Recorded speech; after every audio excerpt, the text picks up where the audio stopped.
Fala galera, eu sou a Cristiane Serra e esse é o seu podcast Startup Life. Começando mais um episódio aqui na companhia do meu colega Lucas. Bem-vindo, Lucas. E aí, Cris, tudo bem? Bom estar aqui contigo de novo. E hoje a gente tem um tema que está muito em alta, né, Lucas? Conta para o pessoal quem é e quem é o nosso convidado também. Boa, Cris. Hoje a gente vai falar um pouco de inteligência artificial, voltado mais aqui para a parte de atendimento. E a gente selecionou um cara muito bom aqui de mercado, como a gente sempre faz essa curadoria aqui do podcast, com cuidado, né, para os nossos ouvintes terem um conteúdo de qualidade, de quem realmente faz na prática, de quem realmente vive o mercado. Então a gente trouxe o Rafael, que é o CEO da Ubots, que é uma, não vou dizer startup, já uma scale-up aí incrível que tem no mercado brasileiro. Então, Rafael, muito obrigado por estar aqui com a gente. Veio presencial aqui gravar, fez questão. A gente sempre gosta, né, Cris? Quando o convidado veio presencial, a interação costuma ser muito melhor. Então, Rafael, muito obrigado. Te apresenta aí para nossa audiência. Primeiro, obrigado pelo convite. Não tinha como não vir presencial. Eu descobri que nós somos vizinhos em dobro, né? Porque é vizinho aqui próximo e lá no Instituto Caldeira também. Obrigado, sou o Rafael Souza, sou um dos fundadores da Ubots. A Ubots, como o Lucas falou, é uma scale-up. Vou contando mais aí no podcast. E a nossa relação aí com inteligência artificial e atendimento é porque a nossa solução é uma solução de comunicação entre empresas e pessoas. E inteligência artificial está em alguns pontos dessa jornada aí. Eu sou engenheiro de formação, então é algo que me agrada falar sobre isso, eu gosto bastante. Bacana, então tá. Vamos lá, Rafael. Obrigado novamente por ser... vamos lá. Então tá, Rafael, obrigado novamente por estar aqui com a gente presencial. Eu trouxe uns presentinhos aqui pra gente. A gente sempre gosta, né, Cris? Já estamos usando, né? Já estamos usando. Quem tá nos vendo pelo YouTube já consegue nos ver aqui, já consegue ver os presentinhos aqui da Ubots. A gente vai ter que arranjar um presente pro Rafael para ele sair com alguma coisa nossa aqui do escritório. Mas, Rafael, vamos lá, puxando um pouco aqui, indo direto pro tema. Eu queria que você contextualizasse para os nossos ouvintes... Está tendo muito hype, né, sobre inteligência artificial. Queria que você explicasse para os ouvintes quais tipos de IA existe, qual que é a diferença de cada uma e qual que vocês aplicam dentro do atendimento hoje e por que ela é importante, o que ela agrega para o atendimento. Sim. Quanto à inteligência artificial, tem algumas formas de classificar e recortar ela. Assim. Perfeito. Eu vou me prender a uma recente, porque eu entendo que recentemente, quando se fala de inteligência artificial, 90% das pessoas está falando de... ChatGPT. ChatGPT e inteligência artificial generativa. Então, vou aproximar a classificação que eu vou fazer disso. Com certeza não é a única, mas a gente coloca inteligência artificial posso colocar ela como um conjunto de algumas ferramentas e que já estão em prática de algum tempo. E dessas ferramentas eu destaco modelos não supervisionados de inteligência artificial, modelos supervisionados de inteligência artificial generativa e reinforcement learning. Então, a gente vai pegar esses 4 modelos, é uma forma de classificar o que tem em inteligência artificial. A inteligência artificial generativa é isso que a gente está acompanhando esse ano e é um desses modelos que tem lá suas vantagens e tudo mais. Essa é uma forma de classificar a inteligência artificial. Lá em 1950, o Alan Turing inventou outro teste de Turing conhecido Sim. sobre a capacidade, no final das contas, para chamar algo de inteligência artificial seria a capacidade de se passar por um humano numa conversa. Essa é outra forma de classificar. E tem algumas outras, mas eu gosto simplificando um pouco. Eu acho que esses 4 modelos em conjunto para resolver problemas de software e problemas através de modelos estatísticos, no fundo, é como eu enxergo a inteligência artificial. Boa. Eu sempre gosto, a Cris me ensinou, né? A Cris é jornalista, eu sou advogado, então eu aprendo bastante com a Cris. A Cris sempre falou para mim, a gente tem que fazer perguntas difíceis para os nossos ouvintes, para os nossos convidados. Né, eu tinha um professor que dizia assim, o jornalista que acorda, sai de casa e não incomoda algum entrevistado, ele não fez o trabalho dele.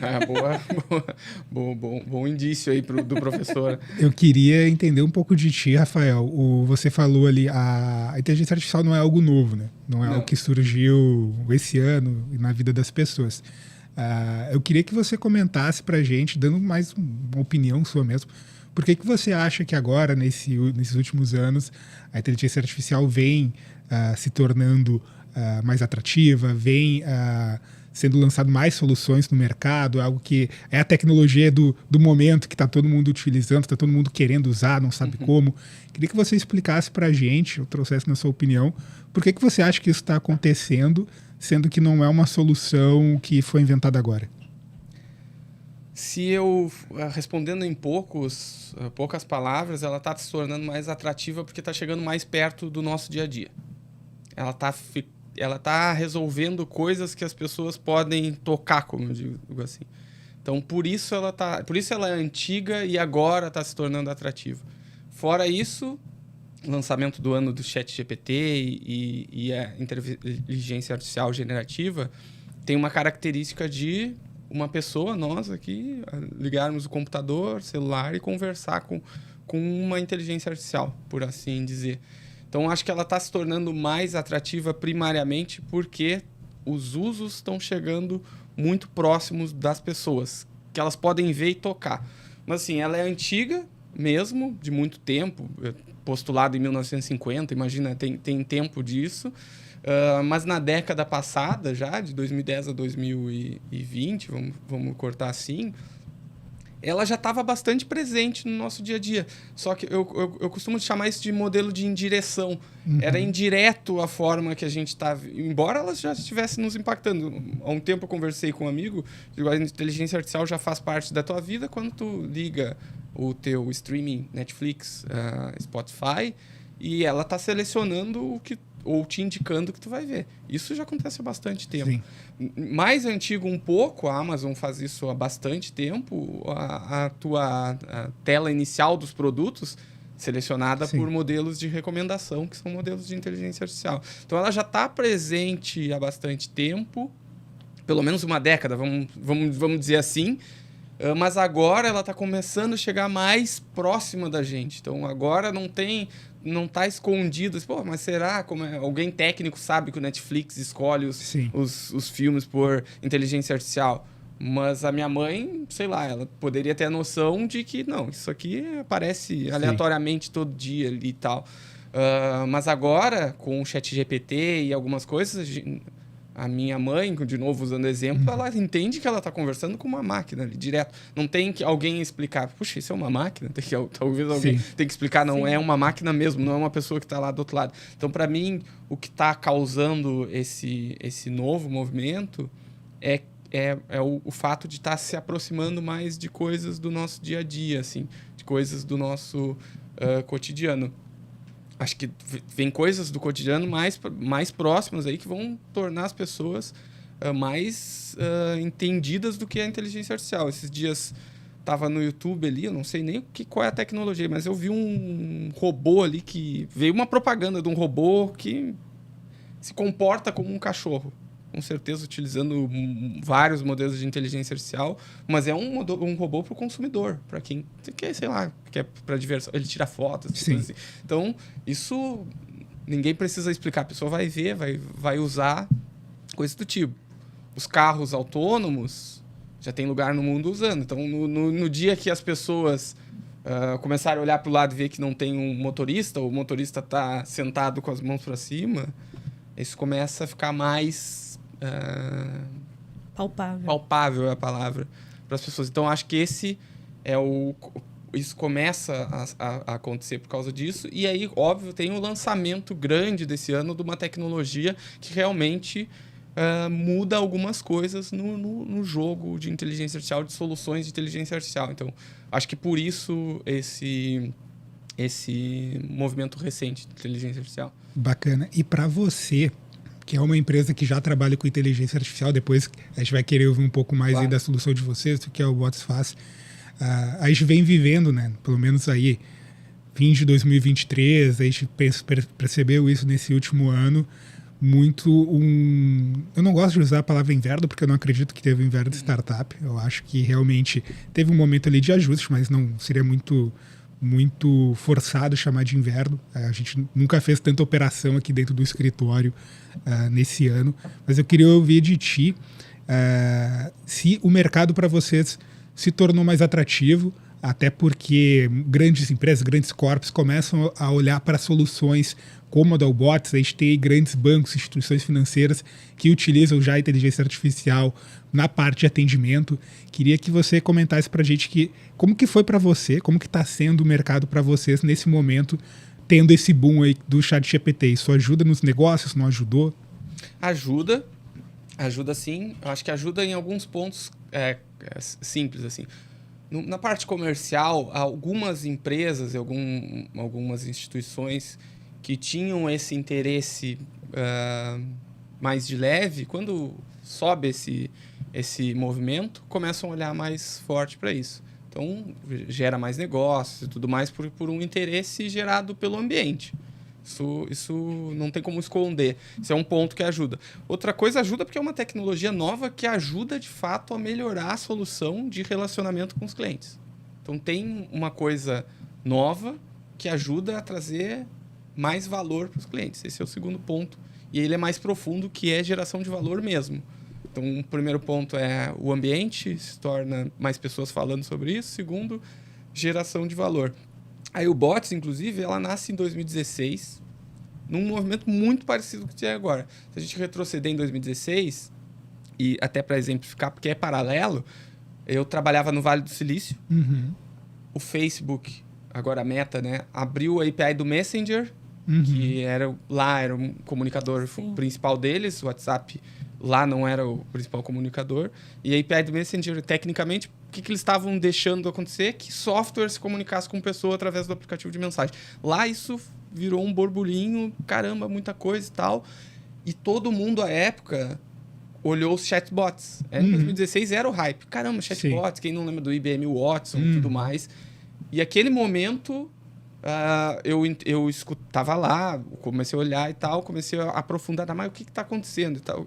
O movimento naquela época não era, o grande impulsionador não eram os chatbots. Isso é o que estava na superfície. Mais profundo era algo mais até simples de explicar. A gente estava utilizando o aplicativo de mensagem desde 2014 para se comunicar mais do que qualquer coisa. O SMS, né? Às vezes recebia chatbot que manda, né? Exatamente. É outra ideia. E já se usava os aplicativos de mensagens para se comunicar muito largamente. Na China, o WeChat já era um sucesso. E era um movimento por causa dos aplicativos de mensagens. Então, fazia sentido eu levar empresas para os aplicativos de mensagens, porque as empresas sempre acompanham o principal método de comunicação das pessoas. Sim. Mas a superfície era chatbot. Que era uma...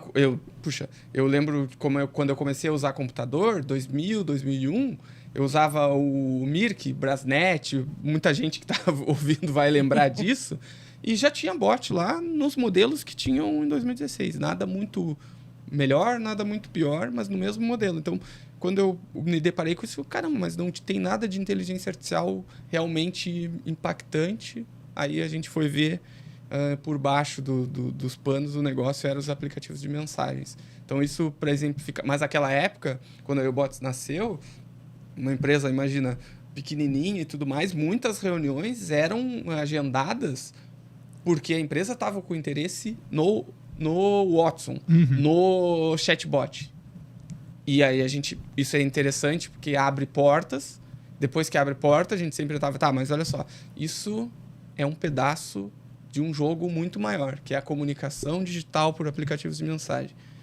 Só de abrir essa porta já é importante, porque a gente tem espaço para conversar. Acho que esse momento é outra abertura de portas.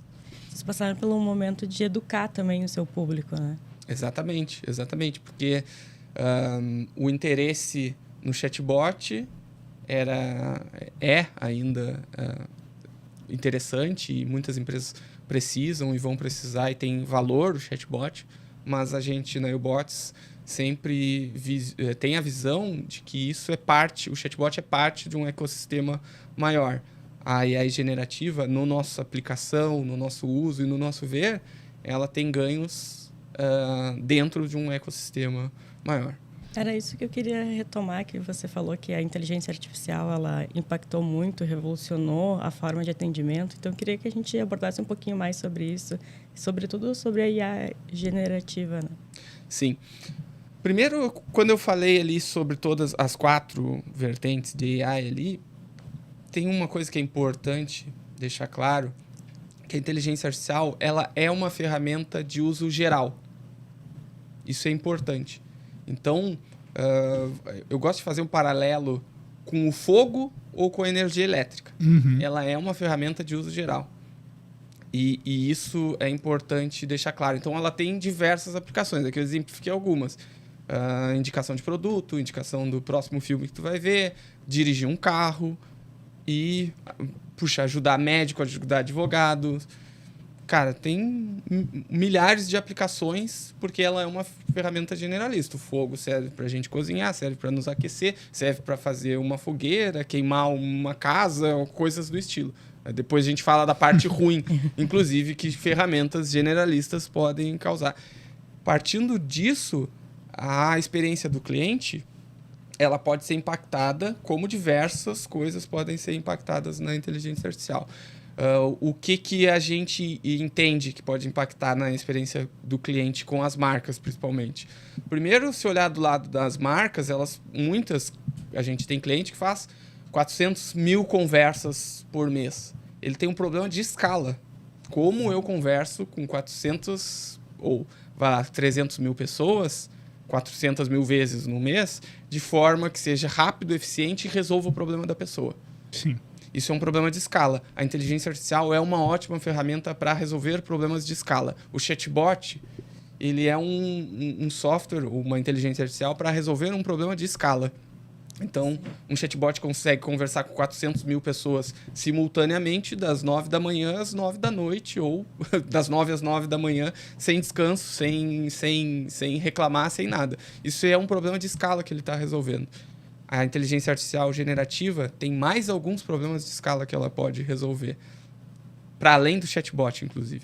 Bacana. A gente lançou aqui no escritório faz tempo, né? A gente lançou, acho que foi 2018, 19, acho que foi até 17, talvez 18. A gente lançou o Todd, né? Que é um chatbot do escritório para registrar a marca. Que é um serviço muito simples de fazer. Então tá até online, tu consegue achar lá Todd, Silva Lopes, e tu consegue fazer a emissão do boleto, o registro da marca, tudo automático. Então, foi algo que a gente lançou em 18 e justamente para trazer escala. Justamente porque é um serviço, muitas vezes, com um baixo valor agregado para a gente, mas que para o cliente entrega muito valor ali na ponta, né? E muita gente cobra caro por isso. Não consegue ter um chatbot que acaba atendendo. Eu queria ouvir um pouco de ti, Rafael. A gente fala muito... Você falou ali de atendimento, né? Você deixou ali muito para grandes mercados, mercado de varejo, tem base de cliente muito grande, é impossível tu conseguir ter uma força de trabalho que consiga atender de forma qualitativa aquela base. E a Meta falou muito, né? Você falou da Meta, a Meta sempre fala que 23 era o ano da eficiência, né? Cara, tem que ser o ano que as empresas têm que buscar eficiência. Mas eu queria que você fizesse um paralelo, porque, beleza, eu acredito que buscar eficiência é interessante, mas nem sempre é só isso, né? Eu acho que a gente tem que olhar o lado do cliente, a gente tem que botar o cliente no centro, né?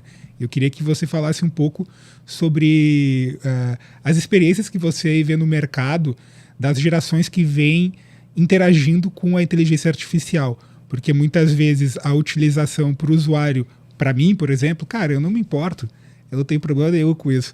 O meu irmão, ele já é um pouco radical. Ele fala, Lucas, se futuramente eu for operado por um robô, eu tô nem aí. Para mim tá tudo certo.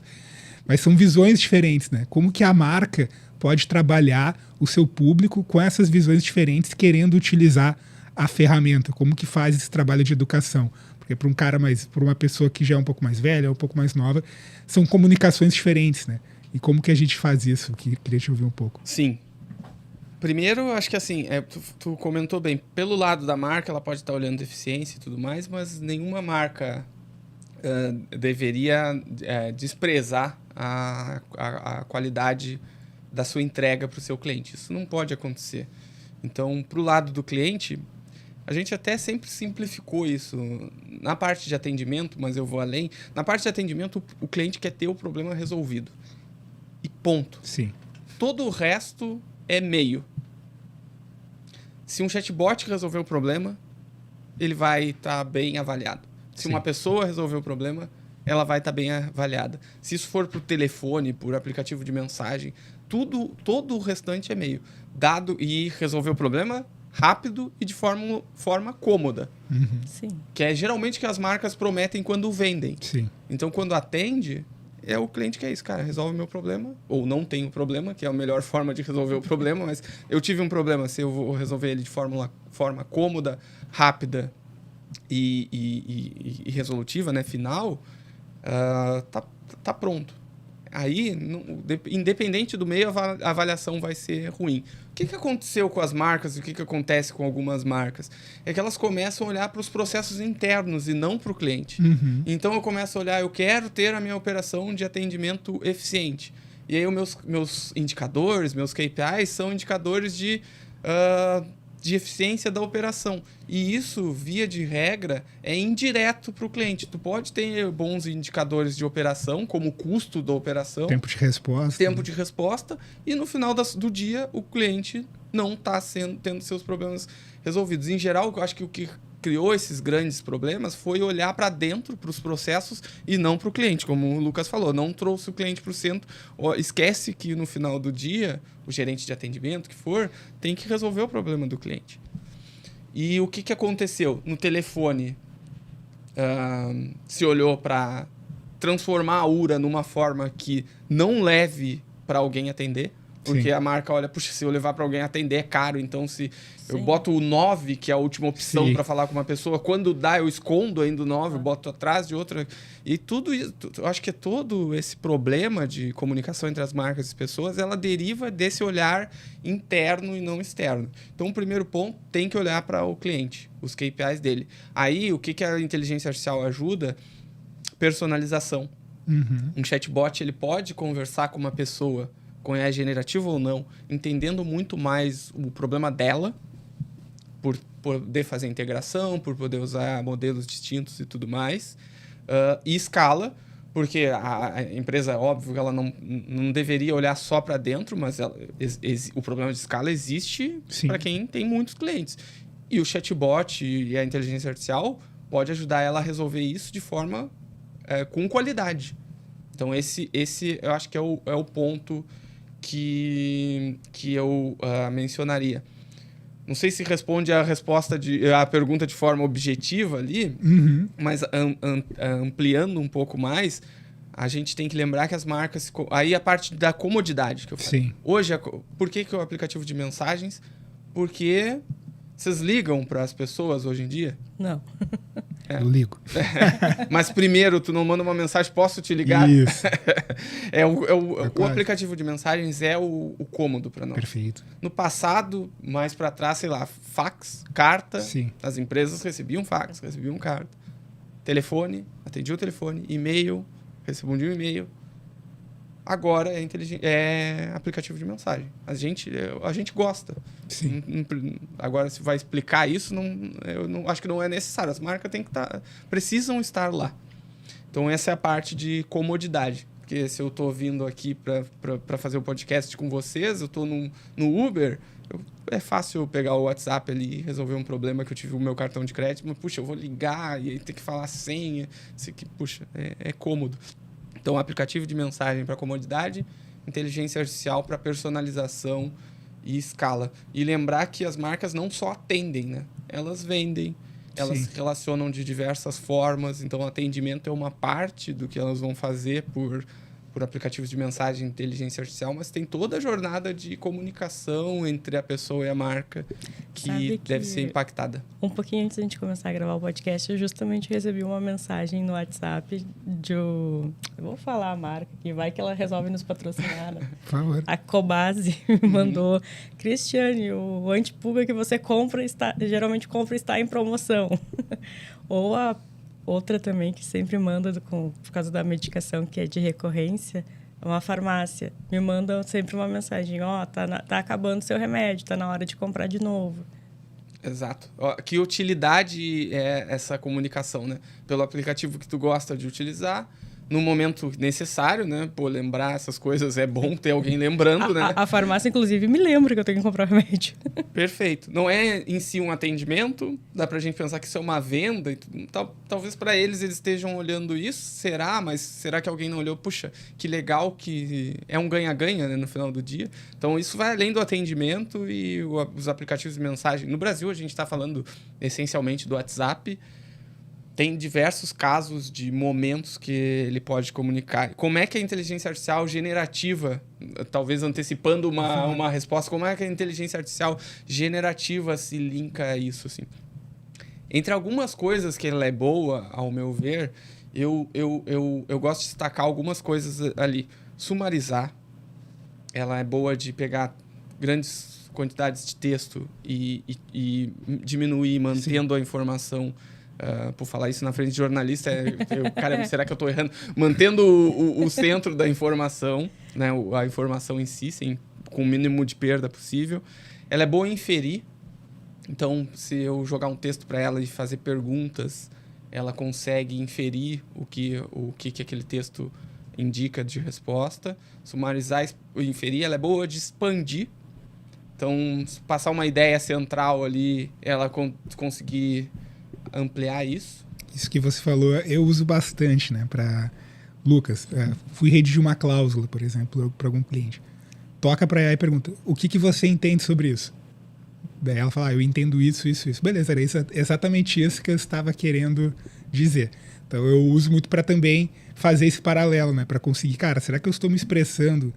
Será que isso que eu estou escrevendo expressa realmente a ideia que eu estou querendo passar? E muitas vezes ela consegue te dar uma resposta rápida e até sugestões, né? Para você realmente ir afunilando, né? Você consegue tornar ela mais eficiente assim. Exato. É o exemplo de expandir e inferir, inclusive. Outra coisa que ela é muito boa de transformar. Então, eu consigo pegar um texto para nós, tradução, ela é muito boa. Mas transformar até... Para quem é técnico, ela consegue transformar em modelos de JSON e coisas bem técnicas ali, mas, enfim, ela consegue transformar um texto em alguns formatos, inclusive, e eu adiciono conversar. Vocês conversam ali com o ChatGPT, vocês veem que ele é realmente bom de conversar. E lá do teste de Turing é bem capaz de passar com várias pessoas desapercebido se é uma inteligência artificial ou não. Se não contar, é bem possível que... Então, pegando essas 5 coisas, na jornada dos clientes com a marca, dá para fazer várias coisas quanto a isso. Eu vou exemplificar uma coisa que a gente está fazendo agora, usando a capacidade de inferir. Telefone. Tem coisa mais chata do que ao final de uma ligação te perguntarem de 0 a 10 ou de 0 a 5, de 1 a 5, qual foi a qualidade da ligação. Espere na linha mais 5 minutos. Fora isso ainda, espere na linha mais 5 minutos para saber se a satisfação foi boa ali e tal, tudo bem. Entendo, de novo, processo interno, eu entendo porque a marca está fazendo isso. Sim. Tem um processo interno de qualidade, etc. Mas é chato para o consumidor. Tem outra palavra melhor para descrever do que chatice isso, né? A inteligência artificial generativa tem uma ótima capacidade de inferir. A gente está conseguindo inferir a qualidade de uma conversa só perguntando para ela. Joga a conversa e pergunta para ela, de 0 a 5, qual foi a qualidade percebida pela pessoa nessa conversa.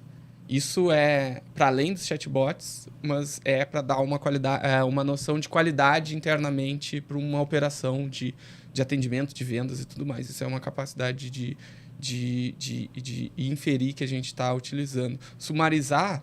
Outra coisa, vamos lá, 400 mil conversas por mês. Vocês são um gestor de um contact center ou de vendas ou o que for. Como é que tu tem uma análise no final do mês? O que estão falando? O que eu posso melhorar? Quais são os assuntos buscados? Então, por essa capacidade dela de sumarizar as coisas... Tem um BI, né? A gente consegue transformar as conversas em coisas menores. Então... Na prática, se tu pegar o ChatGPT hoje, jogar para ele uma conversa e dizer quais foram os tópicos falados nessa conversa, qual foi a qualidade percebida e qual foi o andamento do operador nessa conversa. Ele pode tirar essas informações, sumarizar e passar. Então, a gente consegue conversa, sumarizar e no fim do mês passar assuntos tópicos pro gestor sobre esse tipo de coisa. Isso são só coisas para exemplificar que não estão ligadas ao chatbot na jornada de comunicação.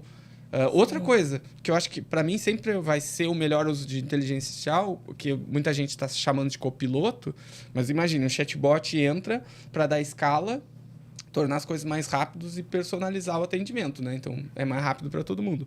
Mas eu posso trazer uma inteligência artificial generativa para ir trabalhando como copiloto mesmo de um operador, tornando ele mais rápido. Então, ao invés dele conseguir atender num chat, vai lá, 5 pessoas ao mesmo tempo, ele conseguia atender 10. Eu dobrei a capacidade por adicionar uma ferramenta. Isso sem chatbot de novo. Aí vamos chegar no chatbot? Sim, eles vão mudar, vão ser impactados, vão conversar melhor, vão entender mais sobre a marca, vai ter menor necessidade de treinamento por causa dessa tecnologia. Mas a gente sempre tem que enxergar os diversos pontos da jornada com essas capacidades, sumarizar, inferir, transformar, etc.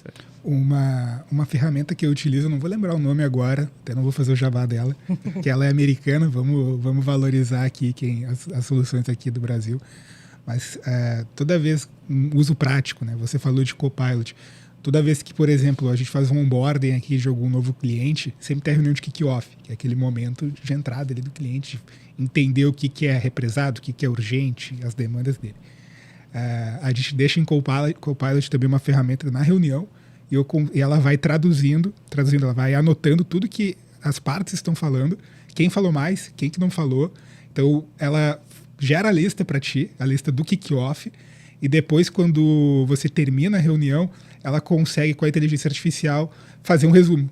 Quais são os bullet points que tu prometeu? O que tu prometeu, Lucas? O que ele prometeu? Qual que é o prazo que tu deu para entregar aquilo? Já traz tudo em bullet point organizado. Tu consegue ter essa inteligência e tu não perde informação, porque muitas vezes tu consegue atender melhor o cliente. Porque se tu vai fazer um kick-off, a gente sempre fala, no mínimo 2 pessoas, né?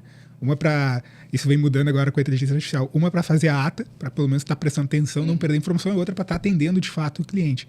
Muitas vezes tu consegue ter um bom atendimento com uma pessoa, tu ter eficiência para os 2 lados, porque uma pessoa está atendendo e ela tem um Copilot ajudando ela, fazendo a ata. E depois, quando tu vai fazer a passagem de bastão, tu vai mostrar para a operação. Entrou um cliente novo, tá aqui o cliente, tá aqui a ata salva, bonitinha, organizada, não teve que parar e fazer aquela ata. Cara, foi feito automaticamente para ti. Então, isso para a gente, no dia a dia, agrega muito valor e o cliente também super gosta, depois tu manda direto no e-mail para ele. Tu, cara, tu vai receber agora em 5 minutos a ata pronta de tudo que a gente falou, com os prazos tudo organizado. Então, é um exemplo de uso de ferramenta que a gente utiliza aqui no dia a dia, que o cliente muitas vezes nem percebe, mas agrega muito valor para os 2 lados, né? Com certeza. Eu acho que se a gente parar um dia só para falar de exemplos, a gente vai... Eu posso trazer o paralelo do que o Lucas falou para o atendimento ao cliente, ou para a conversa entre marca e pessoa. Exemplo, empresas que utilizam operação em vendas no WhatsApp, o sonho de um vendedor ou de um gestor de vendas é que o pessoal fique mais próximo de um script de venda possível. Então, no passado, pessoal, a amostragem de reunião, o gestor vai lá, os bons gestores vão lá e olham, e aí dão dicas para os vendedores e tudo mais. Inteligência artificial generativa, com a mesma tecnologia, o mesmo exemplo que tu trouxe de pauta, vê o quão dentro do script está um vendedor, dentro de uma venda no WhatsApp, por exemplo. Isso já é possível, já está saindo, tudo mais. Mas a gente poderia ficar horas exemplificando, inclusive no atendimento ao cliente, ou nas vendas, ou qualquer contato, porque e volta lá no começo do que eu falei, a inteligência artificial está chegando mais nas coisas do dia a dia. Está impactando a tua reunião, está impactando uma venda, está impactando coisas do nosso dia a dia. O que falta para ela chegar de fato, assim, e se tornar algo que não é mais uma novidade, né? Que ela já faça parte do nosso dia a dia? Tem uma coisa, Cris, que eu acho que a inteligência artificial generativa trouxe de distinto do modelo supervisionado, não supervisionado e o reinforcement learning, que quem não é técnico vai desconhecer isso, mas eu já explico. Só deixa eu dar um ponto anterior. Se a gente olhar a inteligência artificial generativa por partes, né, vai ter uma parte de base que é o pessoal que produz hardware para isso. AMD, Intel e tudo mais. Então, placa para treinar e tudo mais. Eu não vou ser tão técnico aqui, mas isso é a base. Tem muita coisa de inteligência artificial. Acima disso, a gente pode colocar quem gera os modelos. Agora estão chamando os modelos de fundação. Google com Palm 2 e Bard, etc. OpenAI com ChatGPT, ChatGPT Turbo e tudo mais. A Amazon vai lançar, tá tudo. O pessoal do Open Source, a Meta transformou o modelo deles em Open Source, já saiu um monte de Open Source. Essa é uma camada que a gente pode chamar de infraestrutura. A diferença agora é essa camada de aplicação, que é tudo que a gente falou. São empresas que estão lançando aplicações para o nosso dia a dia. Paralelo, de novo, agora, esse momento que eu começo a ver, a gente vai ver mais aplicações. E o paralelo é da energia elétrica, que eu gosto de utilizar. Entre a pesquisa de como que é a energia elétrica, a geração de energia elétrica. Puxa, complexo pra caramba, nem me arrisco a entrar, né? Embora seja engenheiro, não vou me arriscar nisso. Até a distribuição de energia elétrica e até alguém criar uma cafeteira, tem vários pontos. A gente está chegando no momento da cafeteira. No momento do poste estar na nossa rua. No momento que alguém criou uma televisão, que eu vou ali, plugo na energia elétrica e ela funciona. Isso são aplicações. Então, a inteligência artificial, para mim, ela tem um paralelo claro com a energia elétrica, de como soluções, e nesse momento ela está chegando nas aplicações, nas cafeteiras, no secador de cabelo, na televisão, no rádio. Isso posto, a inteligência artificial generativa ela tem uma característica que é a seguinte: se tu pegar um modelo supervisionado e não supervisionado, o ciclo para isso virar a solução ele é grande. Um modelo supervisionado que a gente... vamos lá, detecção de face. Geralmente o pessoal usa modelo supervisionado. O que acontece? Vou simplificar bastante. A gente pega um monte de foto das pessoas e marca. Esse é o Lucas, essa é a Cris. Pega 1000 fotos da Cris, 1000 fotos do Lucas, 1000 do Rafael. Diz que esse é o Lucas, diz que essa é a Cris, diz que esse é o Rafael. Esse momento é de colocar labels nos dados. Esse momento demora, porque não estou falando de 1000 fotos, geralmente é centenas de milhões de dados. Então, é um momento que vai lá 3 meses para uma empresa que a gente aqui quer criar um reconhecimento de face só de pessoas que estão aqui dentro, 3 meses para reconhecer. Depois tem um momento de tunar isso. Puxa, mas aqui não era a Cris, era parecida com ela, não sei o quê. Bota aí mais 3 meses disso. Depois tem um momento de colocar isso para rodar.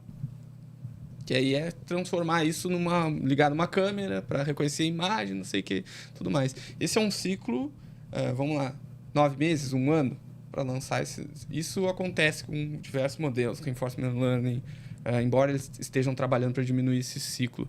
O Generative AI, ele traz uma coisa para o desenvolvedor de soluções, aplicações, que é o seguinte: ele encurtou o ciclo muito. Sim. Porque agora são prompts. Então, eu vou lá e começo a dar... Ele é um modelo de texto, não vai funcionar tão bem com imagem nesse caso, mas eu vou lá... Se eu dou alguns exemplos, ou geralmente eu dou alguns prompts para ele, agora modelo de redução de texto ali. Agora você é uma pessoa que vai sumarizar textos em no máximo 2 parágrafos em português. Isso potencialmente é o máximo que eu preciso passar para ele. Isso leva minutos? 1 hora no máximo, né? Eu queria fazer uma pergunta, Rafael. Você falou ali... eu, como advogado, não tenho como deixar de fazer essa pergunta. À vontade. Você falou ali de mau uso, né? Esse seu exemplo é bem interessante. Quem não usou aí nos últimos meses na internet, no último ano, várias ferramentas, né, de inteligência artificial que tu dá acesso a 10 fotos tuas e ela cria uma arte por IA da tua imagem. E é um mau uso muitas vezes, né? A gente não sabe para onde que está indo esses dados, qual que é o perigo de ter tanto volume de dado para essas empresas. Na União Europeia já tem os projetos de lei lá andando. Aqui no Brasil também tem um projeto de lei para regular a inteligência artificial, que a diferença aqui do Brasil para a União Europeia é que eles estão discutindo a responsabilidade do operador. Então, se acontece alguma coisa, a responsabilidade do operador, a responsabilidade civil dessa pessoa. Eu queria que você comentasse para a gente se você acha importante regulação na inteligência artificial. Tem vários grandes empreendedores a nível mundial que estão preocupados, que falam, cara, tem que parar um pouco, tem que regular isso, pode dar uma merda muito grande. Queria que você desse a opinião de se você concorda, não concorda, e também falasse um pouco aqui do mercado brasileiro, o que você acha também, se a regulação vai ser bacana ou não vai. Com certeza eu acho que vai precisar de regulação. Acho que a pergunta é como e quando. Isso. Do que se ou não, né? Vai precisar. O perigo é que quem faz a regulação, é a minha opinião, quem faz a regulação é o deputado ali, eu sou muito mais a favor de regulações de pessoas técnicas, né? Se tu olha a regulação de Banco Central, regulação de CVM, de SUSEP, cara, são regulações técnicas que vêm para proteger o mercado, para proteger o investidor, para proteger o usuário. Mas porque não são órgãos políticos, né? São órgãos técnicos. Então a minha preocupação é, cara, eu estou super a favor. Mas se é um órgão político, daí fica um pouco difícil. Então, eu gosto de partir do C, porque às vezes tem pessoas que acham que não tem que ter regulação. Tudo bem, não é o meu caso. Acho que, como eu exemplifiquei no começo, é uma ferramenta de uso geral. A gente exemplificou aqui, mas daqui a 2 semanas, um mês, vai surgir um uso que a gente vai dizer, caramba, que legal isso. Ou, caramba, que perigoso isso. Sim. Porque é uma ferramenta, é o fogo. É o fogo que você falou. Vai queimar uma casa, mas vai aquecer uma família. Sim. E a gente não tem controle sobre as aplicações. Tem aplicações militares, enfim, é assim, infinito. Aí sendo mais pragmático sobre o momento, assim, aquela ideia de frear o uso, aquilo ali, eu acho inviável na prática. Não.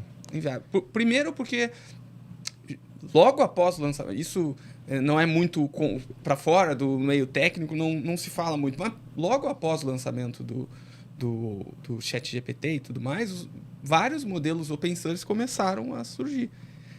E assim, modelo open source, a Cris vai lá, baixa o código para a máquina dela hoje, amanhã proíbem, o código tá lá. Tá lá. Como é que eles vão fazer, nesse caso, para parar a Cris, que quer fazer um gerador de fake news? Sim. Como é que vai fazer? Então, assim, eu acho inviável aquele negócio de parar. Isso eu acho inviável. Eu acho bom começar a conversar sobre regulação, mas é uma conversa técnica, né, Sim. pessoal? Tem que trazer quem utiliza, tem que trazer as empresas, tem que trazer os políticos, no nosso modelo de organização, são as pessoas que vão andar com isso, mas elas têm que estar super pautado no momento técnico. Isso, globalmente, eu acho que é uma tecnologia que tem vários riscos de mau uso e vão acontecer. Regulada ou não, inclusive. Regulada ou não. As armas são reguladas e não é por isso que não tem crimes utilizando armas, mas vão acontecer. Mas a gente tem que parar, conversar, e menos emocional e mais técnico e prático. Aí, quanto ao Brasil, o que me preocupa no Brasil, exatamente nesse momento... No Brasil até o passado é incerto, né? Tem isso. Fora isso, assim, é que é uma questão de priorização que me preocupa, assim, na política municipal, estadual, federal. É sempre priorização. Quem é que está falando sobre como o Brasil vai se posicionar como produtor e criador de inteligência artificial? Quem está falando disso aqui? Obviamente tem gente falando. Mas isso deveria ser prioridade. Porque o problema para o Brasil não vai ser não ter regulação. Vai ser não ter nada. Não ter o que regular. Perfeito. Então, assim, acho que a gente tem que se preocupar. As duas coisas são preocupantes, mas o Brasil tem que se preocupar em ter coisas a regular. Senão a gente vai regular empresa de fora só. E é uma tecnologia que ela vai avançar, querendo o Brasil ou não, regulando o Brasil ou não. Ela vai avançar. E eu vejo, nos veículos que eu acompanho, a discussão está toda mirada para regulação e como vai regular. Tem que discutir? Tem. Só que, assim, a prioridade, ao meu ver, deveria estar, no mínimo, compartilhada com qual é a estratégia nacional para a inteligência artificial. Daqui a pouco é não ter. Tá? Não é uma tecnologia que a gente não quer. Mas duvido que alguém decidiu isso. Não, a gente não quer entrar nessa onda. Sim. Não. Então, se quer, como é que a gente vai fazer? Como é que fomenta isso? Como é que acontece? O que não faz? O que faz, sabe? Isso, no mínimo, deveria ser compartilhado com as preocupações de regulação. Pode estar me escapando algum veículo que esteja falando, mas não vejo essa preocupação.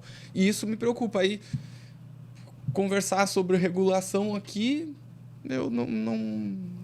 me foge ao interesse, como eu digo, porque o que vocês querem regular? Sim. O que vem de fora? O que a gente não faz, sabe? Ou é para só mostrar que existe uma regulação?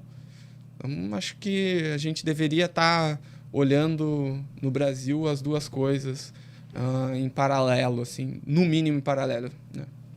E para a gente encaminhar aqui a nossa conversa para o final... Cris? Já, o tempo... Voa. Quando a conversa é boa, o tempo voa, né? A gente nem vê. O que mais a gente pode esperar de tendências nessa área? Acho que assim, a inteligência artificial generativa tem 7 meses, eu acho, talvez. Março, por aí, fevereiro. Vamos esticar fevereiro aí. Está em gestação ainda. Nem nasceu. Então, assim... umas coisas importantes. Eu não acho que seja hype. Não parece, porque a gente acompanha. Tem hype era o metaverso, minha opinião. Exato. Eu também acho que sim. Tá? Ou, no mínimo, a gente pode dizer que era imaturo o suficiente. Começa a surgir coisas. Então, eu acho que assim, eu não gosto muito de prever futuro, não é muito a minha praia, mas eu acho que a gente já vai começar a ver mais aplicações no nosso dia a dia, coisas práticas mesmo. Então, o Lucas já exemplificou, o Cris já exemplificou, vai começar a ter mais coisas. E é um momento, como eu falei, de distribuição de inteligência artificial. Então, a Ubot está distribuindo inteligência artificial no relacionamento entre marcas e pessoas. Várias coisas as pessoas vão começar a notar. Então, notar que os atendimentos e as conversas estão melhores, estão mais rápidas. Os chatbots estão mais rápidos e melhores. Isso vai começar a acontecer. Novas aplicações, então, reuniões, talvez. Puxa, precisa mesmo alguém digitar a pauta da reunião? Não me parece mais razoável pela tecnologia que a gente já tem. Dá para fazer isso acontecer em outras áreas. Assim, aí uma coisa que me chama a atenção, a área de tradução pode sofrer um impacto significativo de tradução em tempo real. Vocês juntam ali todo mundo fazendo reunião digital, Google Meet, Skype, Zoom, o que for, com essa capacidade de tradução muito boa. No momento que essas coisas se ligarem, o idioma pode passar a não ser mais um problema em vários ciclos de trabalho, né? Então, vou ter uma reunião com um chinês. Hoje, caramba, eu vou buscar intérprete, não sei o quê. Mas já vai ser por Zoom. Daqui a pouco eu escuto por uma extensão ali. Por uma extensão. Eu acho que esse setor pode ser bem impactado. E aí a gente pode levar para turismo e pode ir longe, assim, né? Então, mas o relacionamento entre marcas e pessoas, onde é o meu métier, eu acho que a gente vai ter melhores comunicações mais adequadas da marca com uma pessoa, melhor qualidade, mais velocidade, mais personalização. É uma curiosidade, para quem tem centros de contato sobre gestão, um dos grandes problemas é turnover e onboarding. Sim. Turnover alto, olha o problema que os gestores têm, turnover alto e grande quantidade de conteúdo. A gente vai num cliente nosso do segmento financeiro, nossa, o operador tem que falar de abertura de conta, empréstimo, uma troca de senha. E aí vocês imaginam... E esse operador fica pouco tempo, porque roda muito. Vocês imaginam o problema que tem. Sim. E a inteligência artificial generativa, com copiloto, por exemplo, pode amenizar muito esse problema por diminuir o tempo de onboarding. Perda de informação. O onboarding pode... em breve... a gente vai conseguir colocar um operador para rodar o onboarding dele em muito pouco tempo, porque tem um copiloto ajudando ele a conversar. Para fechar, Cris, queria que o Rafael falasse um pouco mais da Ubot, o que vocês fazem, se o nosso público é bem empreendedor mesmo, se eventualmente faz sentido para eles, não faz, se eles querem utilizar na solução, no dia a dia deles. Queria que você falasse um pouco da Ubots para a gente. Pode deixar. A gente conecta empresas aos aplicativos de mensagens e faz elas conversarem com os seus clientes de forma melhor, mais cômoda para o cliente, mais adequada para a empresa. Como é que a gente faz isso? A gente tem um SaaS, software como serviço, que a empresa vai lá, vai estar plugada em um ou vários canais de comunicação. A gente tem WhatsApp, a gente tem aplicativo de chat para quem quer embutir dentro do seu app, a gente tem web chat, tem Google Business Messages e assim vai, com vários aplicativos de mensagem. Então, a gente centraliza e orquestra essas conversas para os clientes. O que é orquestrar? A gente pega todas as conversas, pode jogar para um chatbot, pode jogar para um operador humano, um atendente, vendedor, que vai estar na nossa interface conversando, e aí tem a parte analítica e assim por diante. Grande vantagem para as empresas é que essas conversas, todo mundo usa aplicativo de mensagem, funcionário da empresa ou não vai estar usando. A grande vantagem para a empresa é que essa conversa passa a ser da empresa, não da pessoa. E isso leva LGPD, privacidade e tudo mais, está sob segurança, está sob controle da empresa. Escala, e vai qualidade e tudo mais. Então, se a empresa tem as conversas, ela tem um controle. Ela pode automatizar via chatbots, ela pode distribuir para os times que ela quiser e ela pode ter análise global das conversas que ela pode ter. É isso que a Ubots faz. Para quem a Ubots faz? Médias a grandes empresas, principalmente do segmento financeiro. Legal. A gente lidera o segmento de cooperativismo de crédito no Brasil e tem aí neobanks, financeiras. Isso é muito legal porque o mercado financeiro sofre muito com fraude, né? Perda de informação. Então... Exatamente. Perda de informação, conversas em WhatsApp pessoal do gerente de conta, do atendente. Então, isso que a gente resolve. Aí a Ubots tem clientes pelo Brasil inteiro, é uma scale-up, como você bem falou, e tem clientes em outros países também, como no Chile. A gente é uma das empresas que é soluções provedor oficial de soluções do WhatsApp. Então, quem quer se conectar no WhatsApp de forma oficial pode contar conosco. Quem quer conversar lá com seus clientes pode nos chamar por esses aplicativos que a gente auxilia. Rafael, muito obrigada pela tua aula, né, Lucas? Sempre. E deixar aqui também espaço para tu deixar tuas considerações finais, também deixar os contatos para quem quiser entrar em contato com você ou com a Ubots.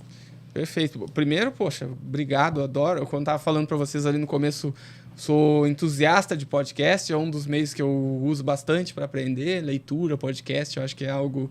Eu gosto de dizer, eu vejo o podcast, né? Boto lá no YouTube. Estou vendo. Obrigado por mim participar, que é muito bacana. contato@ubots.com.br, quem quiser nos contactar. No meu LinkedIn é Rafael de Paula Souza, vai estar lá na Ubots. Só chamar, eu também estou sempre olhando. Acho que consideração final, eu acho que, assim, para resumir, eu acho que é uma leve em consideração quem está prestando atenção nisso, é uma tecnologia de uso geral. Vários setores vão ser impactados. É uma ferramenta que não é um hype, eu aposto nisso. Ela tem entrega de fato e vai ter mais, eu acho que nos próximos meses. Tem 7 meses, se a gente pegar de prática. Então tá, né? Recém no começo. E o segmento de contato entre empresas e pessoas, a experiência do consumidor vai ser impactada muito positivamente para 2 lados. Os 2 que importam nessa relação. Para o consumidor, vai ser melhor, mais rápido, mais personalizado, resolver problema, cômodo. E para a marca, vai dar escala, vai dar performance. E quem está interessado vai diminuir custos também. Acho que é esse o meu recado final. E com esse recado final, então, do Rafael, a gente vai encerrando o nosso podcast. Lucas, obrigado pela companhia. Eu que agradeço. E aos nossos ouvintes e também quem está nos assistindo no YouTube, muito obrigado pela companhia em mais um episódio e até o próximo.